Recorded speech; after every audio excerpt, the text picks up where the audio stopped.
여러분 2020년도에 방영되어서 이렇게 큰 화제를 모았던 JTBC 드라마가 있습니다. 바로 부부의 세계라는 드라마인데 그거 주원이 부부의 세계 본 적 있나? 아 그렇구나. 부부의 세계에 보면 아주 유명한 대사가 나오죠. 유명한 대사. 아내에게 이렇게 자신의 불륜을 들킨 이 주인공이 아내에게 변명을 하면서 이렇게 말합니다. 제가 흉내는 낼 수 없는데 한번 제가 대사를 읽어볼게요. 그래, 실수한 건 인정해. 어쩔 수가 없었다고. 하지만 가족까지 버릴 생각은 없었어. 그렇다고 사랑에 빠진 게 죄는 아니잖아. 사랑에 빠진 게 죄는 아니다. 우리가 누군가와 이렇게 사랑에 빠질 때 우리는 보통 어쩔 수 없는 상태. 그러니까 내가 전혀 제어할 수 없는 어떤 항울감. 그러니까 내가 어쩔 수 없이 나의 마음을 빼앗기는 그 항울감에 우리가 사로잡히게 됩니다. 그리고 사랑에 빠질 때. 그러니까 뭐 정신이 어떤 면에서 어지러워질 정도로 마음이 들뜹니다. 그리고 한 번도 경험해 보지 못한 설레임이 지속됩니다. 그 사람 생각하면 그런 행복함의 극치를 느끼게 되죠. 특히 첫사랑을 경험할 때 우리는 그것을 아주 강렬하게 경험합니다. 심리학자들은 우리가 그렇게 사랑에 빠지게 되는 그 항울경은 우리의 자아 경계가 사라지는 경험이다 이렇게 말합니다. 말이 좀 어렵죠? 심리학자들은 우리가 사랑에 빠질 때 우리의 자아 경계가 이렇게 무너진다 또는 사라지는 경험을 한다 이렇게 말하는데 이 자아 경계라는 말은 이런 뜻입니다. 나와 너를 구분짓는 존재의 경계 또는 나와 다른 것을 구분하는 자아의 울타리라 할 수 있습니다. 그러니까 내 것, 이것은 내 것이다. 그리고 내 것이 아닌 것을 구분짓는 경계죠. 제가 이렇게 오늘 우리 사랑이, 하랑이, 그 다음에 이렇게 하은이가 왔잖아요. 제가 하은이가 아주 귀여워서 이렇게 보면 이렇게 머리를 쓰다듬지 않습니까? 그러면 우리 하은이가 어떻게 할까요? 팍 제 팔을 칠까요? 기분 나빠할까요? 그렇지 않습니다. 아, 목사님이 나를 귀여워하는구나 이렇게 하는데 근데 제가 주원이를 보자마자 머리를 쓰다듬으면 주원이가 어떻게 할까요? 왜 이러세요? 이렇게 하는 겁니다. 그 왜 그러냐면 제가 주원이나 하은이에 대한 마음, 뭐 다른 마음이 없음에도 불구하고 하은이는 자아 경계가 아직 자신의 몸에 대한 자아 경계가 뚜렷하지 않지만 우리 주원이 같은 경우에는 여성으로서 자신의 몸에 대한 자아 경계가 아주 분명해졌기 때문에 누군가가 자기 몸을 만지는 것은 아주 문제가 되는 행동이 되는 것이죠. 그게 바로 자아 경계입니다. 그러니까 내 공간에 있는 것이죠. 그리고 나의 물건이 있습니다. 그리고 나의 일이 있고 나의 입장이 바로 자아 경계의 표지라고 할 수 있습니다. 우리가 누군가에게서 사랑을 느낄 때 바로 우리의 그 자아 경계가 이렇게 무너지면서 그 사랑에 빠진 그 사람과 나를 이렇게 구분시키지 않고 일치시킨다는 겁니다. 사랑에 빠지면 우리가 그 사람과 나를 일치시킨다는 거예요. 그 일치감이 바로 사랑에 빠지는 경험이다. 심리학자들은 그렇게 분석합니다. 예를 들면 우리가 누군가와 사랑에 빠지면 우리의 자아 경계가 사라지면서 그 사람의 것이 어떻게 여겨지겠습니까? 자아 경계가 사라지면서 나의 것처럼 여겨지는 거예요. 그 사람의 것이 나의 것처럼 여겨져서 내가 그 사람을 내 몸처럼 소중하게 여기고 보호하고 싶은 것입니다.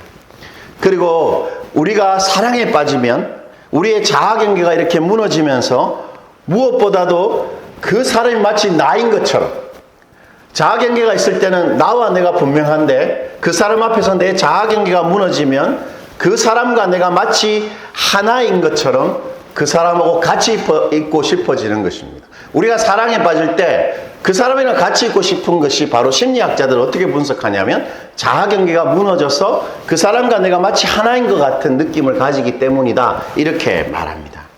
그리고 그 사람의 감정이 나의 감정인 것처럼 그 사람의 기쁨과 슬픔의 저절로 감정이입이 되는 것입니다. 여러분, 우리가 누군가를 사랑한다면 그 사람의 감정이 동감이 되고 그 사람에게 내가 감정이입이 되는 것이죠. 그게 안 되면 사랑하는 것이 아닙니다. 그리워함이 없다. 그리고 그 사람의 감정과 나의 감정이 별로 관계가 없다. 그것은 사랑하는 관계가 아닌 것입니다. 그리고 그 일치감, 사랑에 빠질 때 그 일치감의 절정이 바로 내어 맡김입니다. 내어 맡김.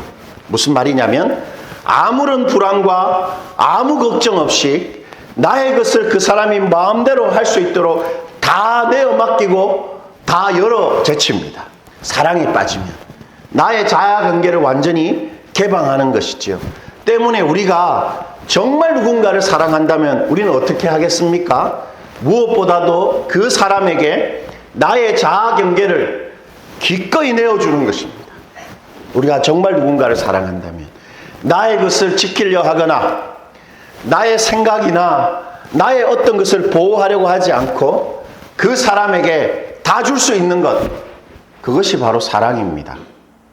여러분 어떻습니까? 이런 말을 들으니까 너무 좀 가하지 않는가 하는 생각이 들지만 예수님은 그 사랑에 대해서 이렇게 말씀하셨습니다. 요한복음 15장 13절인데 한번 보십시오.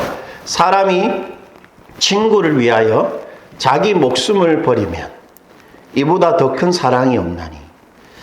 그 사람에게 자신의 자아경계를 기꺼이 내어줄 수 있는 것, 자신에게 있는 것은 그 어떤 것이라도 목숨이라도 지키거나 아끼지 않고 다 열어서 그 사람한테 주는 것이 큰 사랑이다. 진정한 사랑이다. 바로 내가 너를 그렇게 사랑하였고 그리고 내가 너에게 부탁하는 것이 있는데 너도 내가 너를 그렇게 사랑한 것처럼 너의 주변에 있는 사람을 그렇게 사랑하라. 예수님 그렇게 말씀하시는 것입니다. 그런데 여러분, 이 자아경계가 우리가 하나님 말고 다른 신을 만드는 출발점입니다. 사실. 무슨 말이냐면 우리가 우리의 자아경계를 하나님 앞에 열지 않고 닫아둔다는 것입니다. 우리의 것을 하나님 앞에 열지 않습니다.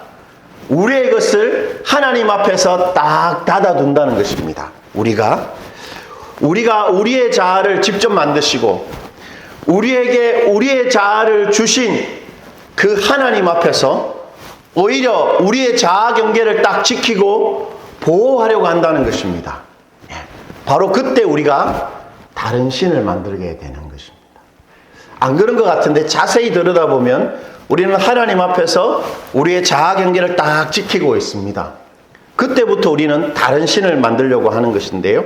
바로 이 하나님 앞에서 나의 자아 경계를 지키려고 하는 것, 그것을 성경은 불신이다 이렇게 표현합니다. 불신.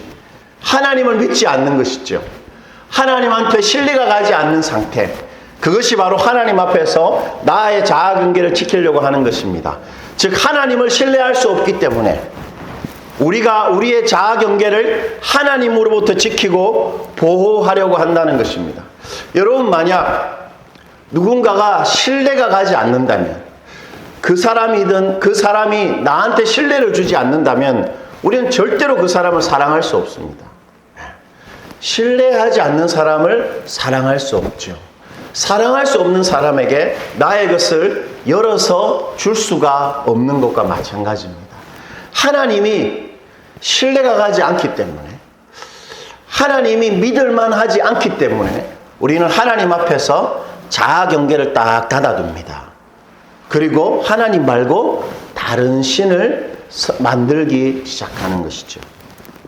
우리가 저번 주에 살펴본 이 다른 신, 금송아지를 만든 이스라엘의 상태가 바로 그러했습니다.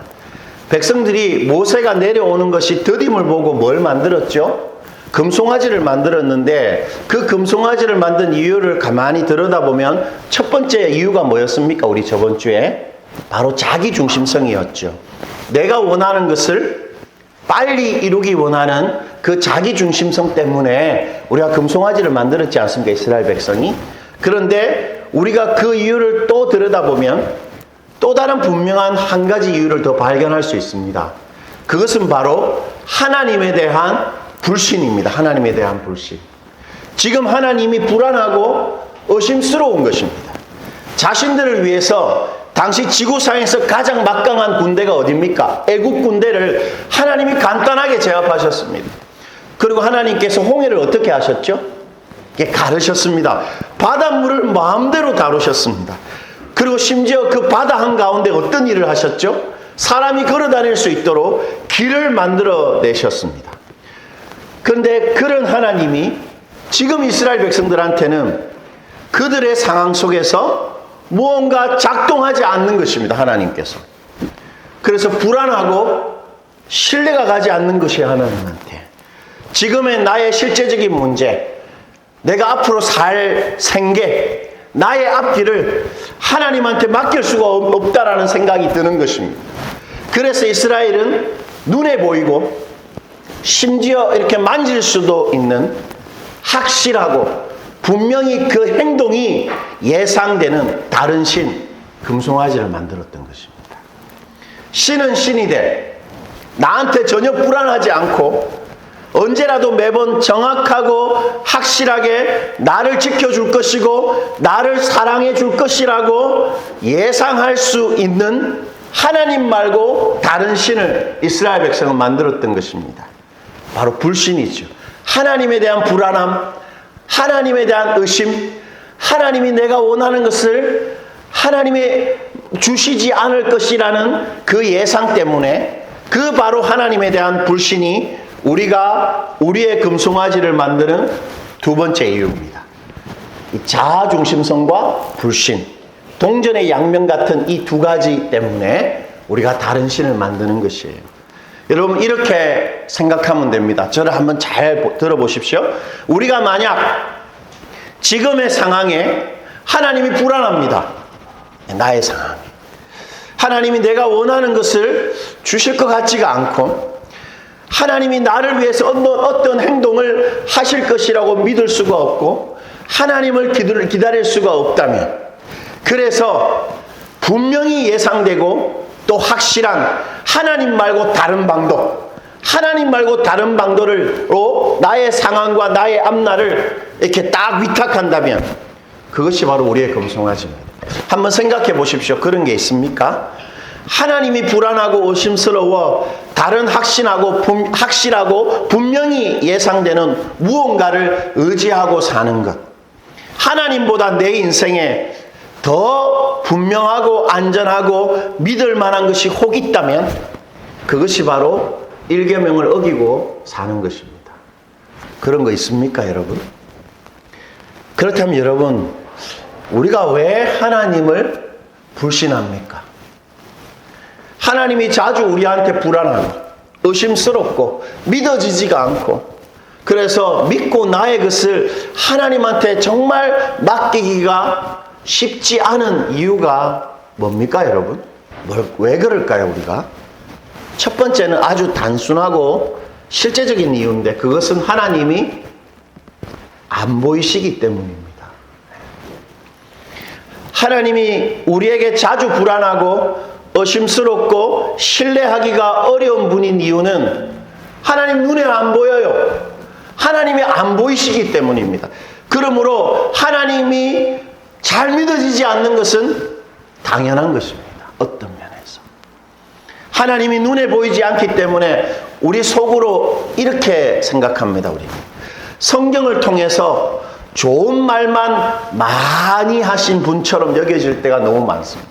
눈에 안 보이니까 마치 사람처럼 눈에 보여서 어떤 말을 하시면 그게 더 신뢰가 갈 텐데 눈에 보이지 않고 이 성경을 통해서만 너무 좋고 많은 말들을 많이 했는데 그것이 내 현실 가운데는 안 이루어지는 것 같아서 우리가 하나님이 의심스러운 것이죠. 그런데 사실 우리가 하나님을 불신하는 더 근원적인 이유가 따로 있습니다. 그것은 우리가 하나님이 우리를 사랑하신다는 사실을 믿지 않기 때문입니다. 우리가 자주 하나님을 의심하고 하나님이 믿어지지가 않는 이유는 우리가 하나님 자체를 불신한다기보다는 하나님의 사랑을 불신하는 것입니다. 하나님 자체를 불신하지 않고 우리는 하나님이 나를 사랑하신다는 사실을 불신하는 것이에요. 이게 약간 구분이 안 됩니까? 제가 한번 설명해 볼게요. 우리가 어떤 사람을 이렇게 신뢰합니다. 그게 우리의 지인이든 친구든 직장 동료든 저 사람 참 믿을 만하다. 저 사람 참 좋은 사람이다. 이런 생각이 들면 우리는 어떻게 하죠? 우리가 하는 사업, 우리가 하는 일, 우리가 중요하게 여기는 것을 그 사람한테 어떻게 할 수 있습니까? 맡길 수 있습니다. 맡길 수 있습니다. 예, 우리 마니 형제는 제가 보면 이렇게 예상이 됩니다. 어떤 행동들이 예상이 돼요. 그렇기 때문에 신뢰가 갑니다. 그러면 마니 형제 같은 사람한테 저는 교회 일을 할 때 아무 걱정 없이 맡길 수가 있는 거죠. 그러나 그렇다고 우리가 그 사람에게 우리 인생을 맡기지는 않습니다. 참 믿을 만한 사람이라고 해서 우리가 우리 인생을 그 사람한테 맡기지는 않는 것이죠. 여러분 한번 생각해 보십시오. 우리가 우리 인생을 마음 놓고 맡길 수 있는 유일한 사람이 있습니다. 어떤 사람들입니까? 사랑하는 사람입니다. 사랑하는 사람에게는 우리 인생을 맡깁니다. 그래서 우리가 결혼하는 거죠. 사랑하는 사람을 만납니다. 인생을 그 사람과 같이 하는 것입니다. 즉 사람 자체가 믿을 만하다는 것과 그 사람이 나를 사랑한다는 것을 믿는 것은 다른 것입니다. 이해가 되십니까? 이처럼 우리가 자주 하나님이 의심스럽고 불안한 이유는 하나님 자체가 믿지 못할 뿐이기 때문이 아니고 하나님은 틀림없이 살아계시고 내가 하나님을 정말 믿지만 하나님이 지금도 나를 정말로 사랑하신다는 사실을 믿을 수가 없기 때문입니다. 그래서 하나님을 불신하는 것이에요. 바로 하나님이 지금 나를 사랑하시는 분이심을 믿지 못하는 것. 지금 나를 하나님이 사랑한다는 사실을 믿지 못하는 것이 우리가 하나님을 불신하는 이유입니다. 창세기 3장이 그것을 이렇게 잘 보여주는데 여러분 창세기 3장 1절부터 5절이 사람이 처음으로 범죄한 즉 사람이 처음으로 하나님을 불안해하고 의심한 사건입니다. 저와 한 절씩 한번 교독해 볼까요? 먼저 제가 1절을 읽겠습니다. 그런데 뱀은 여호와 하나님이 지으신 들짐승 가운데 가장 강교하니라. 뱀이 여자에게 물어 이르되 하나님이 참으로 너희에게 동산 모든 나무의 열매를 먹지 말라 하시더냐. 여자가 뱀에게 말하되 동산 나무의 열매를 우리가 먹을 수 있으나 동산 중앙에 있는 나무의 열매는 하나님의 말씀에 너희는 먹지도 말고 만지지도 말라 너희가 죽을까 하노라 하셨느니라. 5절입니다. 너희가 그것을 먹는 날에는 너희 눈이 밝아져 하나님과 같이 되어 선악을 알 줄 하나님이 아심이니라. 여러분 뱀이 어떤 사실을 이미 알고 있습니까? 하나님께서 아담과 하와가 있는 에덴 동산에 모든 나무의 실과를 마음껏 먹게 하시는데 딱 하나의 나무 선악과라는 나무의 열매를 먹지 못하게 하셨다는 것을 뱀이 알고 있을까요? 몰랐을까요? 알고 있었습니다. 그러면 뱀이 하와한테 와서 어떤 질문을 해야 상식적입니까? 하나님께서 모든 나무의 실과를 먹으라고 하셨는데 선악과는 먹지 말라고 하셨지 이렇게 말해야 상식적인데 뱀이 하와에게 어떻게 말했습니까? 여러분 어떻게 말했죠? 하나님이 너희에게 동산 모든 나무의 열매를 먹지 말라 하시더냐 이렇게 질문했습니다. 이게 바로 보이스피싱이죠. 관심을 그 속이려는 사람의 관심을 엉뚱한 데다 돌려놓는 것입니다. 어디다가 하와의 마음을 돌려놓았겠습니까? 이 뱀이 어디다 돌려놨을까요? 이상하네. 하나님이 왜 선악과를 먹지 말라고 하셨을까? 이런 생각을 하게 만든 것입니다. 그러자 뱀이 거짓말을 합니다. 하나님께서 이 선악과라는 가장 좋은 것은 너한테 주지 않으시려고 공갈치셨다. 거짓말 하셨다. 이거 먹으면 죽는다. 거짓말 하셨는데 이거 먹어도 안 죽는다. 하나님이 가장 좋은 것은 니한테 안 주시려고 거짓말 하셨기 때문에 이거 먹어도 안 죽는다. 이렇게 속인 것입니다.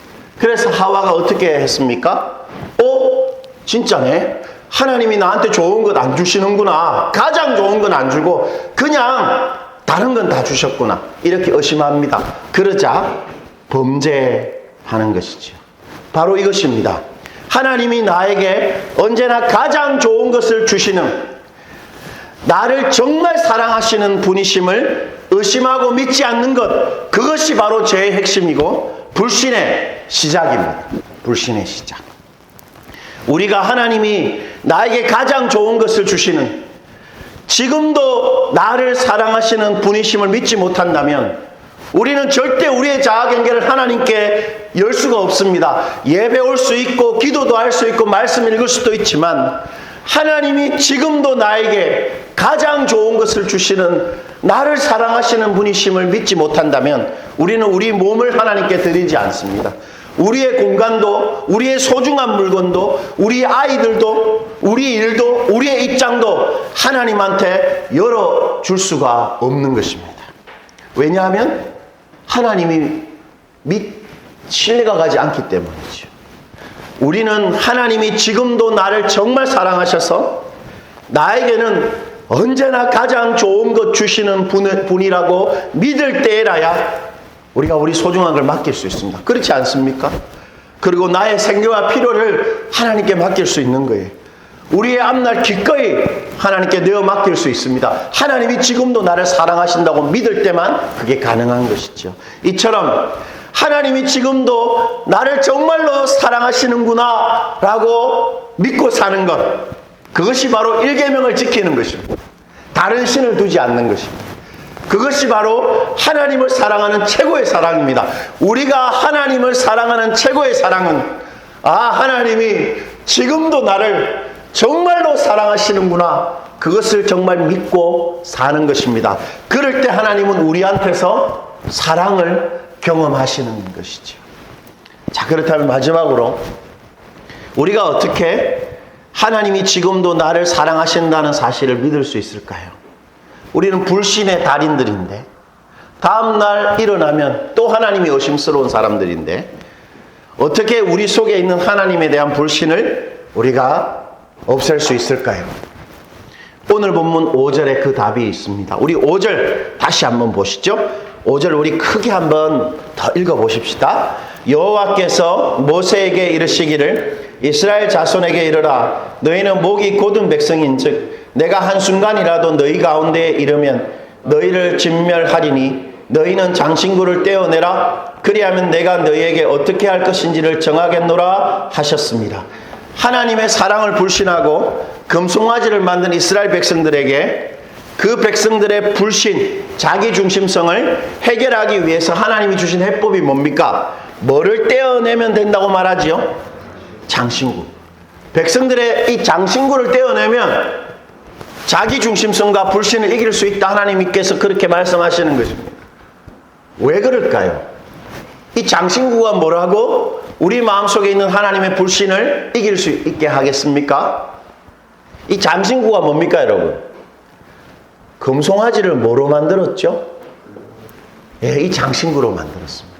백성들이 귀걸이, 목걸이 이거 다 녹여서 금송아지를 떡하니 만들었던 거죠. 즉 이 장신구가 다른 신을 만드는 재료가 되었던 것입니다. 그러니 하나님께서 다른 신을 만든 그 재료 너희에게서 딱 떼어내라 이렇게 말하셨던 것입니다. 이 장신구는 어떤 장신구겠습니까, 여러분? 이 장신구가 어디서 마련된 거죠?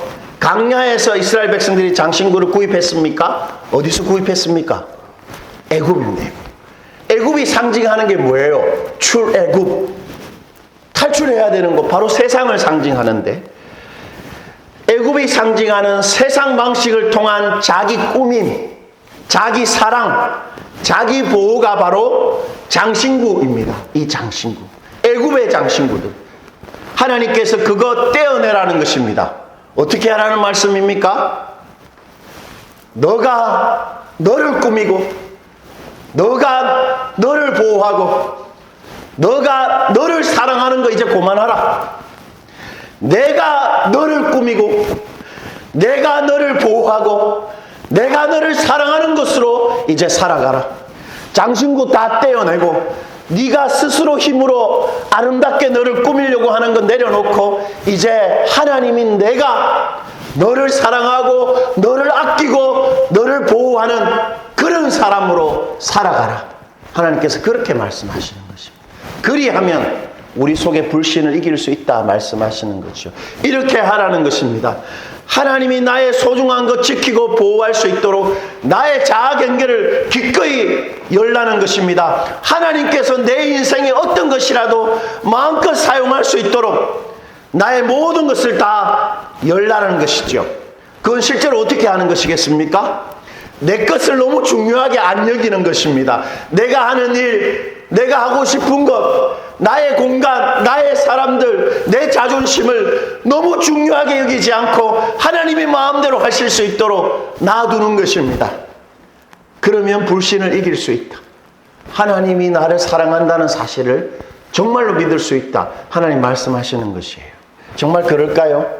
제가 첫 사역지에서 중고등부 전도사로 사역할 때 그 교회는 정통적으로 그 중고등부가 수련회를 자체 수련회를 가지 않고 어떤 특정한 그들이 만든 수련회를 꼭 갔습니다. 근데 제가 볼 때 그 수련회가 그렇게 좋아 보이지 않아서 제가 담당 전도사니까 교사들에게 이렇게 말했습니다. 이번에는 그쪽 가지 않고 우리 자체 수련회를 할게요 하니까 그 교사들이 전부 다 하나같이 뭐라고 말하냐면, 그러면 저희들은 목사님하고 같이 사역할 수가 없습니다. 그렇게 말하는 것입니다. 오, 이게 황당하지요. 아주 세게 나오는 것입니다. 교사들이 담당 교육자한테 당신하고 이제 같이 사역할 수 없다라고 말하는 것입니다. 그래서 제가 지금 같으면 죄송합니다. 예, 알았습니다. 제가 여러분한테 저를 맞출게요 했을 겁니다. 진짜로. 근데 그때는 제가 어떻게 했냐면 소리를 막 버럭버럭 지르면서 막 화를 낸 거죠. 예. 그리고 어떻게 됐겠습니까? 교사들이 막 그만둔다 그러고 막 그렇게 됐겠죠. 그래서 제가 밤에 그 교회 다락방, 교회 기도실에 가서 막 울면서 하나님께 기도했습니다. 이게 뭐냐고, 첫 사역부터 막 기도하면서 내가 막 하나님한테 울면서 마음에 어떤 마음이 생겼냐면, 그래, 처음부터 실패했는데 내 사역이 뭐가 그렇게 중요하겠나? 하나님 마음대로 하십시오 하니까 제 입에서 뭐가 터져 나오냐면, 하나님 도와주세요. 하나님 도와주세요. 그전에는 계속 어떻게 이런 일이 있을 수 있냐고 하나님과 항변했는데, 내게 하나도 중요한 게 아니라 내 중고등부 사역이 하나도 중요한 게 아님을 내가 딱 인식하니까 하나님을 의지할 수가 있었습니다. 하나님 도와주십시오. 그제야 하나님에 대해서 도움을 요청하기 시작했던 것이죠. 나의 것에 힘을 빼면 내 것이 정말로 내가 지킬 만큼 소중하지 않다라는 것을 딱 알고 하나님이 그거 지키게 할 때 우리 정말 하나님의 사랑을 믿을 수가 있는 것입니다. 내 앞날을 내가 아니라 하나님이 정말 계획하고 하나님께서 정말 이끌어 가야 한다는 다짐으로 언제나 내 인생을 2인자로 사는 것, 하나님과 같이 하나님의 뒤에서 내 인생을 2인자로 살 때 우리가 하나님을 정말로 사랑할 수 있는 것입니다. 힘을 빼는 것이죠. 하나님 앞에서 내 인생. 그러면 우리가 하나님을 사랑한다는 사실을 믿을 수 있다는 것입니다. 말씀을 맺겠습니다. 하나님은 우리를 사랑하셨기 때문에 어떻게 하셨겠습니까? 제가 도입부에 누군가를 사랑하면 어떻게 한다고 그랬죠? 자아 경계를 연다고 했지 않습니까? 하나님도 우리를 사랑하셨기 때문에 당신의 자아 경계를 허무셨습니다. 하나님의 자아 경계가 뭐겠습니까, 여러분? 바로 예수 그리스도입니다. 로마서 8장 32절이 그것을 이렇게 말하는데, 자기 아들을 아끼지 아니하고 우리 모든 사람을 위하여 내주시니가 어찌 그 아들과 함께 모든 것을 우리에게 주시지 아니하겠느냐. 당신의 자아 경계인 아들 예수를 우리를 위해서 기꺼이 개방하고 내어주신 하나님이 지금 우리에게 당신의 것을 아끼실 이유가 하나 없는 것입니다. 하나님은 지금도 우리를 정말로 사랑하십니다. 이미 아들을 주셨던 것 같이 앞으로 우리 인생에 가장 좋은 것을 반드시 주시는 것입니다. 그거 믿고 사는 게 1계명을 지키는 것이고 하나님 사랑하는 것입니다. 1계명을 지키는 실제적인 방식 2가지. 하나님이 주시는 것만 받고 살 것이다.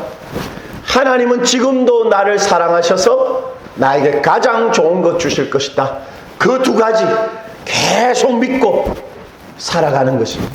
그것이 바로 하나님을 사랑하되 내 모든 것을 사랑하는 실제적인 방식입니다. 우리 모두 하나님이 우리한테 다 열어주신 것처럼 우리도 하나님한테 다 열어서 하나님 정말로 사랑하는 하나님의 연인으로 우리 다들 살아가십시다.